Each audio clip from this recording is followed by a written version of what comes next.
ماں نے جب اپنا ارادہ ظاہر کیا تو میں بھڑک اٹھی۔ کیا ہو گیا ہے ماں تمہیں؟ کیوں خود بھی تماشا بنو گی اور مجھے بھی تماشا بناؤ گی؟ کیوں بیٹی؟ اس میں تماشے والی کون سی بات ہو گئی؟ کیا میں غیر شرعی، غیر اخلاقی اور غیر قانونی حرکت کر رہی ہوں؟ وہ تو ٹھیک ہے اماں کہ ان میں سے کوئی بات نہیں، لیکن ہمارا معاشرہ کیا سوچے گا؟ محلے والے کیا سوچیں گے؟ خاندان والے کیا کہیں گی اماں؟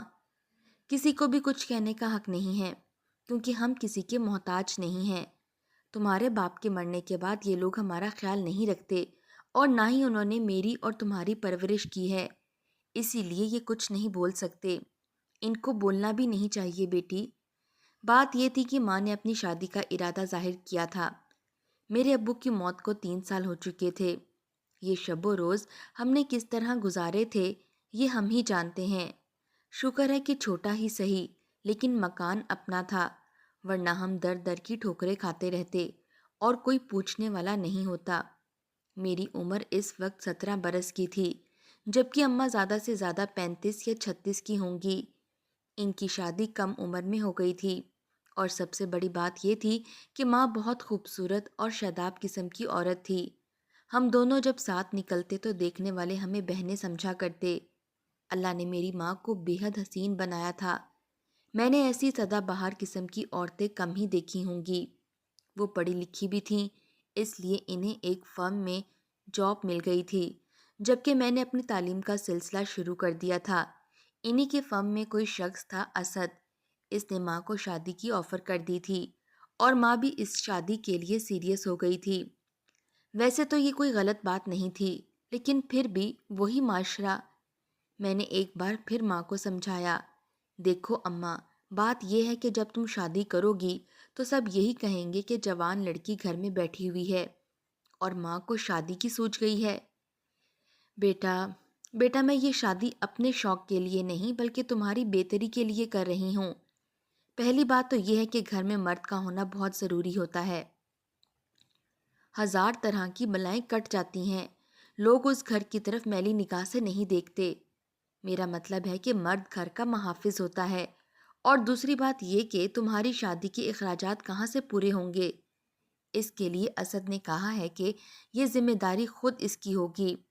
فرم میں اس کی اچھی سیلری ہے، اس کے علاوہ اس نے کچھ پیسے بھی جمع کر رکھے ہیں، سب ملا کر تمہیں عزت کے ساتھ رخصت کر سکیں گے۔ اور جہاں تک خاندان والوں کا تعلق ہے تو ان کی بات ہی فضول ہے بیٹا۔ میں سمجھ گئی تھی کہ ماں نے مستحکم ارادہ کر لیا ہے، اور میرے سمجھانے پر بھی کچھ نہیں ہوگا۔ اب میں نے ان پر زیادہ زور بھی نہیں ڈالا۔ ماں تھی میری، اس کے علاوہ وہ سمجھدار اور پڑھی لکھی بھی تھی۔ انہوں نے کچھ سوچ کر ہی فیصلہ کیا ہوگا، لیکن میں نے اتنا ضرور کہا کہ ماں، چلو ٹھیک ہے، میں اب کچھ نہیں کہوں گی، لیکن کم از کم اتنا تو کرو کہ اس مکان کو کرائے پر دے دو، ہم کہیں اور شفٹ ہو جاتے ہیں۔ ہاں یہ ہو سکتا ہے، ماں نے میری تائید کی۔ کچھ اور تو نہیں کہنا؟ صرف ایک بات اور اماں، میں اس شخص سے ضرور ملنا چاہوں گی جو تمہاری زندگی میں شامل ہونے جا رہا ہے، صرف میری نہیں، تمہاری زندگی میں بھی۔ ماں نے کہا، تم اس کا اسی طرح احترام کرو گی جس طرح اپنے ابو کا کرتی تھی، کیونکہ وہ بہت اچھا آدمی ہے۔ اسے معلوم ہے کہ تم میری جوان بیٹی ہو، اس کے باوجود وہ مجھ سے شادی کر کے ہمیں سہارا دینے کو تیار ہے۔ پھر ایک دن اسد ہمارے گھر آ گیا۔ ماں نے اسے چائے پر مدعو کیا تھا۔ اسے دیکھ کر تو میں دنگ ہی رہ گئی تھی۔ وہ ایک جوان آدمی تھا اور خاصا معقول صورت، یعنی وہ ایسا آدمی تھا جس کے لیے کوئی بھی کنواری لڑکی کا رشتہ آ سکتا تھا، لیکن وہ ماں سے شادی کرنا چاہ رہا تھا، جو ایک بیوہ تھی اور جس کی بیٹی 17-18 برس کی ہو چکی تھی۔ یہ بات بہت حیرت کی تھی۔ میرے اندازے کے مطابق وہ ماں سے کم از کم 10-12 سال چھوٹا ہوگا۔ اماں اس کے آگے پیچھے بچھی جا رہی تھیں۔ ویسے بھی وہ ایک معقول اور مہذب انسان دکھائی دے رہا تھا۔ اس نے بڑے سلیقے اور تہذیب کے دائرے میں رہتے ہوئے مجھ سے باتیں کی تھیں، میری تعلیم وغیرہ کے بارے میں مجھ سے پوچھ رہا تھا۔ میرا دل چاہا کہ اس سے پوچھوں کہ آخر وہ میری ماں سے کیوں شادی کر رہا ہے۔ یہ سب مجھے بہت برا لگا تھا۔ اس کے جانے کے بعد اماں نے جب اس کے بارے میں میری رائے دریافت کی تو میں نے کہا، نہیں اماں، یہ شادی نہیں ہونی چاہیے۔ نہیں ہونی چاہیے؟ پر وہ کیوں بیٹا؟ کیونکہ اس شادی کے بعد افواہوں اور شک کے 1000 پہلو نکل آئیں گے۔ اماں ہاں، اگر کوئی عمر رسیدہ آدمی ہوتا تو پھر کوئی مذائقہ نہیں تھا، لیکن ایسے جوان شخص سے تمہاری شادی 100 گل کھلا دے گی اماں۔ لوگ 1000 طرح کی باتیں بنائیں گے، تمہارا مذاق اڑایا جائے گا، اور سب سے خطرناک بات یہ ہے کہ میں بدنام ہو جاؤں گی۔ بیٹا کیوں؟ اس میں تمہاری کیا بدنامی ہوگی؟ اماں تم اتنی بھولی نہیں ہو کہ ایسی باتیں سمجھ نہ سکو۔ لوگ یہ کہیں گے کہ اس آدمی نے بیٹی پر ڈورے ڈالنے کے لیے ماں سے شادی کر لی ہے۔ ماں یہ سن کر خاموش ہو گئی تھی۔ شاید انہیں یہ احساس ہو گیا تھا کہ میں ٹھیک ہی کہہ رہی ہوں، لیکن کچھ دنوں کے بعد انہوں نے پھر وہی بات کی، یعنی وہ اس شادی کے لیے بےتاب تھیں اور ان کی خواہش تھی کہ وہ ہر حال میں شادی کر لیں۔ اور جب ان کی ضد بہت بڑھ گئی تو پھر میں نے بھی اس شرط پر اجازت دے دی کہ ہم یہ مکان بدل لیں گے، اور ہم نے وہ مکان بدل لیا۔ اپنا مکان کرائے پر دے دیا تھا، کیونکہ ہمیں اسد کے مکان میں شفٹ ہونا تھا، جو اکیلا آدمی تھا۔ میں اس شادی سے خوش نہیں تھی۔ 1000 طرح کے اندیشے لاحق ہو گئے تھے، لیکن ماں نے جیسے مجھے مجبور ہی کر دیا تھا۔ شادی بہت سادگی سے ہوئی۔ ظاہر ہے ہماری طرف سے سوائے میرے اور کوئی بھی نہیں تھا، جبکہ اسد کی طرف سے اس کے کچھ دوست جمع ہو گئے تھے۔ اس وقت میں کچھ عجیب سا محسوس کر رہی تھی۔ اس رات میں ابو کو یاد کر کے بہت دیر تک روتی رہی۔ یہ آدمی اسد کسی طرح بھی ابو کا مقابلہ نہیں کر سکتا تھا۔ وہ مجھ سے بہت پیار کرتے تھے، اور اس شخص کے پیار میں یقیناً کوئی کھوٹ تھا، ورنہ کون لڑکا اپنے سے اتنی بڑی عورت سے شادی کرتا ہے، چاہے وہ جیسی بھی ہو۔ دوسری صبح میں اپنے کمرے سے باہر ہی نہیں نکلی۔ عجیب طرح کی شرمندگی ہو رہی تھی۔ خود امی ہی ناشتے کے لیے بلانے آئی تھیں۔ نہیں امی، میں ناشتہ نہیں کروں گی، ذرا بھی خواہش نہیں ہے۔ بے وقوف نہ بنو، کب تک بھوکی رہو گی؟ بیٹا اسد تمہیں بلا رہے ہیں۔ اچھا اماں، پھر آپ میرا ناشتہ یہیں لے آئیں۔ بری بات ہے بیٹے، اسد کیا کہیں گے؟ آ جاؤ شاباش۔ اور میں ماں کے مجبور کرنے پر ان کے ساتھ ناشتے کی میز پر آ گئی۔ اسد میرا انتظار ہی کر رہا تھا۔ اس نے بڑی بھرپور نگاہوں سے میری طرف دیکھا، پھر بہت نرم لہجے میں پوچھا، تمہاری طبیعت تو ٹھیک ہے نا نیلوفر؟ جی ہاں ٹھیک ہے۔ کیا تم مجھ سے ناراض ہو؟ اس وقت تو میں بھڑک اٹھی۔ کیسی باتیں کر رہے ہیں آپ؟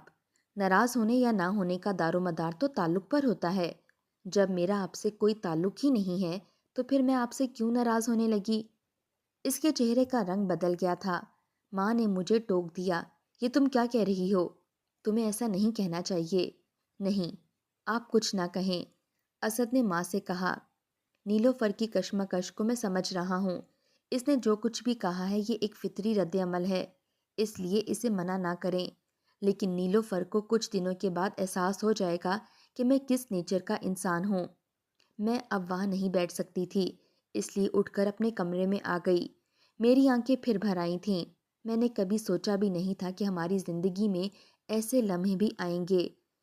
گھر کی فضا کشادہ سی ہو گئی تھی۔ میں اپنے آپ کو بہلانے اور مصروف رکھنے کے لیے ایک اسکول میں ملازمت کر چکی تھی۔ اسکول سے واپس آ کر میں اپنے کمرے میں بند ہو کر رہ جاتی۔ میری کوشش یہی ہوتی کہ میں اسد کے سامنے نہ آیا کروں، حالانکہ ابھی تک ایسی ویسی کوئی بات نہیں ہوئی تھی جس سے اس کی نیت کا اندازہ ہو سکتا تھا، لیکن نہ جانے کیوں وہ جب میرے سامنے آتا مجھے اپنے جسم پر اس کی نگاہیں منڈلاتی ہوئی محسوس ہوا کرتیں۔ ماں نے مجھے میرے حال پر چھوڑ دیا تھا۔ دونوں بہت خوش تھے، ایک ساتھ دفتر جانا، ایک ساتھ دفتر سے واپس آنا، پھر شام کے وقت کہیں تفریح کے لیے چلے جانا۔ ماں کو تو جیسے نئی جوانی مل گئی تھی۔ شب و روز اسی طرح گزرتے رہے کہ ایک دن ایک عجیب سی بات ہو گئی۔ میں یہ نہیں کہہ سکتی تھی یہ سب کچھ ماں نے جان بوجھ کر کیا تھا یا وہ اتفاقاً گھر سے باہر تھی، ورنہ اب تک ماں نے مجھے اسد کے ساتھ گھر میں اکیلا نہیں رہنے دیا تھا۔ لیکن اس شام وہ گھر میں نہیں تھیں اور میں اپنے کمرے میں تھی جب دروازے پر ہونے والی دستک نے مجھے چونکا دیا۔ دروازہ کھولا تو اسد کھڑا تھا، شاید وہ کہیں باہر سے آیا تھا۔ تمہاری ماں کہاں ہے؟ پتہ نہیں، میں نہیں جانتی، میں اپنے کمرے میں تھی۔ پلیز کیا تم میرے لیے چائے بنا دو گی؟ آج میرے سر میں بہت درد ہو رہا ہے۔ اگر تمہاری ماں ہوتی تو شاید میں تمہیں کبھی زحمت نہیں دیتا۔ اوکے۔ میں سامنے سے ہٹ گئی تھی۔ میرا دل چاہا کہ میں دوبارہ دروازہ بند کر کے بیٹھ جاؤں۔ زیادہ سے زیادہ کیا ہو سکتا تھا؟ بس وہ جل کر رہ جاتا۔ پھر سوچا کہ یہ میری بزدلی ہوگی۔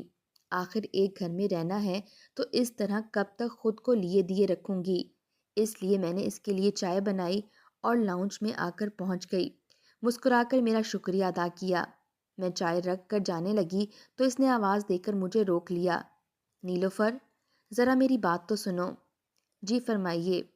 میں اس سے کچھ فاصلے پر کھڑی ہو گئی تھی۔ تم مجھ سے ناراض کیوں رہتی ہو؟ نہیں، یہ میری عادت ہے۔ میں ذرا تنہائی پسند ہوں۔ 2 منٹ کے لیے بیٹھ جاؤ، تم سے ایک ضروری بات کرنی ہے۔ اس نے سامنے والے صوفے کی طرف اشارہ کرتے ہوئے کہا۔ میں اس کے سامنے بیٹھ گئی۔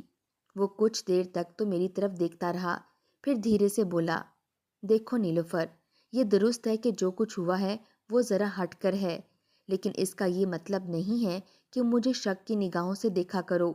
میں چاہے جیسا بھی ہوں، بد نیت اور بد فطرت نہیں ہو سکتا۔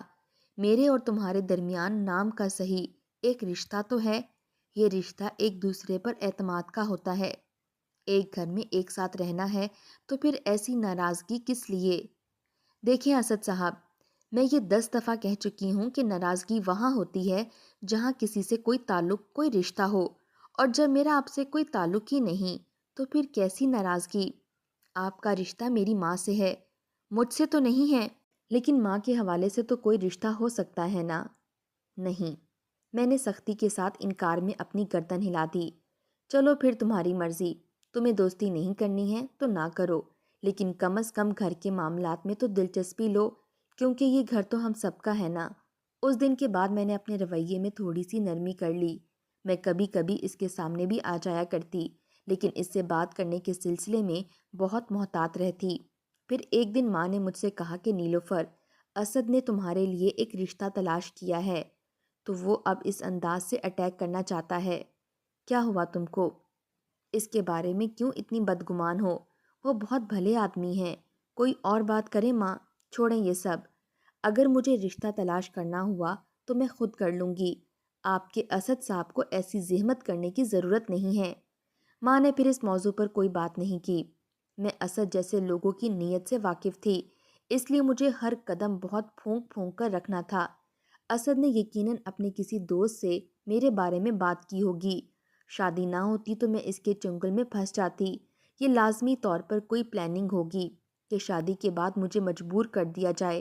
میں اس قسم کی کئی کہانیاں پڑھ چکی تھی، اس لیے میں نے اسد اور اس کے لائے ہوئے رشتے سے اپنا دامن بچا لیا تھا۔ لیکن سوال یہ تھا کہ میں آخر اس قسم کے حالات میں کب تک رہ سکتی تھی؟ شادی تو کرنی تھی، اور وہ بھی بہت جلد۔ میں جتنی جلد اس مکان سے رخصت ہو جاتی میرے لیے بہتر تھا۔ دیر ہونے کی صورت میں خرابیاں پیدا ہو سکتی تھیں، لیکن شادی ہو تو کس سے ہو؟ یہ ایک عجیب صورتحال تھی کہ اب تک میری کسی سے دوستی نہیں ہو سکی تھی۔ ایسا کوئی نہیں تھا جس سے میں محبت کے دعوے کر سکتی۔ کسی نے مجھ سے محبت کی کوئی بات بھی نہیں کی تھی۔ ایسا زندگی میں کبھی کچھ ہوا ہی نہیں تھا۔ بس ایک سیدھی سادی سی زندگی گزارتی چلی آ رہی تھی۔ کوئی تھا میرا؟ کوئی بھی تو نہیں۔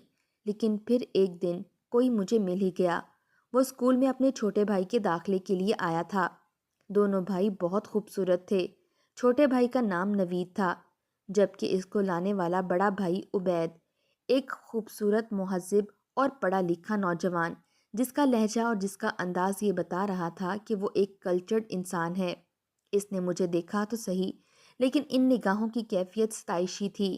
ان میں کسی قسم کا عامیانہ پن نہیں تھا۔ اس کے بھائی کا ایڈمیشن ہو گیا تھا، وہ کسی اور اسکول سے ٹرانسفر ہو کر آیا تھا، وہ بھی شہر کا ایک بہت بڑا اور اچھا اسکول تھا۔ یہ میری عبید سے پہلی ملاقات تھی۔ میں گھر آ کر بھی اس کے بارے میں سوچتی رہی۔ کچھ لوگ ایسے بھی ہوتے ہیں جن سے مل کر زندگی سے عشق ہو جائے۔ عبید بھی بلا شبہ ایسا ہی تھا۔ اس کے بعد بہت دنوں تک اس سے ملاقات نہیں ہوئی، لیکن ایک دن ایک ایسی بات ہوئی جس نے مجھے حیران ہی کر دیا۔ اس وقت میں کاپیاں اسٹاف روم میں چیک کر رہی تھی۔ نوید اس وقت بڑے ادب کے ساتھ میرے سامنے ہی کھڑا تھا۔ پھر اس نے اچانک مجھ سے پوچھا، مس، آپ جانتی ہیں کہ میں اس اسکول کو چھوڑ کر آپ کے اسکول میں کیوں آیا ہوں؟ نہیں، تو مجھے کیا معلوم؟ آپ کے لیے مس۔ میرے لیے؟ کیوں؟ عبید بھائی مجھے زبردستی آپ کے اسکول میں لے کر آئے ہیں۔ وہ کہہ رہے تھے کہ آپ انہیں اچھی لگتی ہیں۔ انہوں نے شاید آپ کو کہیں دیکھا تھا، اس لیے انہوں نے آپ کے اسکول میں میرا داخلہ کروا دیا۔ وہ جو کچھ بتا رہا تھا وہ میرے لیے بہت حیرت انگیز تھا۔ یہ ایک عجیب بات تھی۔ میرا دل اتنی تیزی سے دھڑک اٹھا تھا کہ کوئی حد ہی نہیں۔ نوید غلط بیانی نہیں کر سکتا تھا، وہ تو بہت اچھا بچہ تھا۔ تو شاید عبید نے مجھ سے راہ و رسم پیدا کرنے کے لیے یہ طریقہ سوچا تھا، لیکن کتنا حیرت انگیز اور انوکھا طریقہ تھا۔ اچھا اچھا، اپنے کام پر دھیان دو اور ہر ایک کو یہ بات بتانے مت بیٹھ جانا، سمجھے؟ یس مس۔ میں کسی سے کیوں کہنے لگا؟ میں نے اس کی کاپیاں چیک کر کے اس کے حوالے کر دی اور سوچتی رہ گئی کہ آج وہ یہ کیا کہہ گیا ہے، کیسی بات کر دی اس نے۔ عبید نے مجھے کہاں دیکھ لیا تھا؟ چلو جو بھی ہے، اس نے مجھ سے جان پہچان کے لیے بہت مہذب راستہ اختیار کیا تھا۔ پھر ایک دن خود عبید اپنے بھائی کی پروگرس معلوم کرنے کے لیے بہانے سے اسکول میں آ گیا۔ میں اس کی آمد کا مقصد سمجھ چکی تھی۔ میں نے اس کی طرف دیکھتے ہوئے پوچھا، عبید صاحب، آپ یہ بتائیں آپ نے اپنے بھائی کو اس اسکول میں کیوں داخل کیا ہے؟ اسکول کی ریپوٹیشن اچھی ہے اسی لیے۔ عبید صاحب پلیز، میں سچ سننا چاہتی ہوں۔ آپ جو کچھ کہہ رہے ہیں وہ آدھا سچ تو ہو سکتا ہے لیکن پورا سچ نہیں۔ ٹھیک ہے تو پھر پورا سچ یہ ہے کہ تمہارے لیے۔ پر آخر کیوں؟ اب اس کا میں اس کے علاوہ کیا جواب دے سکتا ہوں کہ تم مجھے اچھی لگی تھی۔ معاف کرنا، میں ذرا بے تکلفی سے تمہیں مخاطب کر رہا ہوں۔ کسی کی پسند ناپسند پر کوئی پابندی نہیں لگائی جا سکتی، اور یہ کوئی جرم یا گناہ بھی نہیں ہے۔ بعض معاملات ایسے بھی ہوتے ہیں کہ انسان ان کے سامنے بے بس ہو کر رہ جاتا ہے۔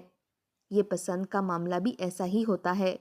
بہت خوب، آپ نے مجھے کہاں دیکھ کر پسند کر لیا؟ راستے میں، پھر ایک بار مارکیٹ میں بھی دیکھا تھا، اور میں نے جب تمہارے بارے میں معلومات حاصل کی تو پتہ چلا کہ تم اس اسکول میں پڑھاتی ہو، اور آپ نے مجھ سے قربت کے لیے اپنے بھائی کا یہاں ٹرانسفر کروا دیا۔ ہاں، کیونکہ میرے پاس کوئی اور راستہ نہیں تھا، کیونکہ میں ان لوگوں میں سے نہیں ہوں جو کسی لڑکی کو راستے میں روک کر اس سے زبردستی باتیں کرنے کی کوشش کرنے لگتے ہیں۔ اس کی ایسی باتیں مجھے اچھی لگ رہی تھیں۔ اس سے یہ اندازہ بھی ہو گیا تھا کہ وہ اپنی فطرت میں ایک اچھا انسان ہے۔ کہاں تو زندگی بھر محبت کی نام کی کوئی چیز میرے پاس نہیں تھی، اور کہاں یہ حال کے بن گئے کہ بن مانگے محبت مل گئی۔ محبت کرنے والا خود چل کر میرے پاس آیا تھا۔ میں نے کہیں پڑھا تھا کہ اگر سچی محبت دروازے پر آ جائے اس کے لیے راستہ کھول دینا چاہیے۔ پھر میں نے عبید کے لیے اپنے دل کے دروازے کھول دیے۔ ہماری ملاقاتیں ہونے لگیں۔ اب مجھے پوری دنیا خوبصورت دکھائی دینے لگی۔ گھر کا ماحول بھی خوشگوار سا محسوس ہونے لگا۔ اسد اور ماں نے میرے انکار کے بعد پھر مجھ سے رشتے کی بات نہیں کی، اور یہ اچھا ہی تھا، ورنہ خواہ خواہ گھر کی فضا میں بدمزگی پیدا ہوتی۔ میں اور عبید پوری طرح ایک دوسرے کے ہو گئے۔ میں جیسے جیسے اس کے قریب ہوتی جا رہی تھی ویسے ویسے اس کی خوبیاں مجھ پر کھلتی جا رہی تھیں۔ اس نے اعلیٰ تعلیم حاصل کر رکھی تھی، ایک بہت بڑے فرم میں اعلیٰ عہدے پر تھا۔ اس کے والدین حیات تھے، وہ بھی پڑھے لکھے تھے۔ اس سے چھوٹے دو بھائی تھے، ایک تو نوید اور دوسرا جاوید جو کالج میں تھا۔ اس کے مزاج کا یہ عالم تھا کہ اس نے ابھی تک مجھ سے دریافت نہیں کیا تھا کہ میں کون ہوں، میرا بیک گراؤنڈ کیا ہے۔ ایک شام میں نے خود ہی یہ ذکر چھیڑ دیا، عبید تم میرے بیک گراؤنڈ کے بارے میں کیا جانتے ہو؟ نیلوفر، میں تو صرف تمہیں جانتا ہوں، تمہارے بیک گراؤنڈ سے مجھے کوئی دلچسپی نہیں۔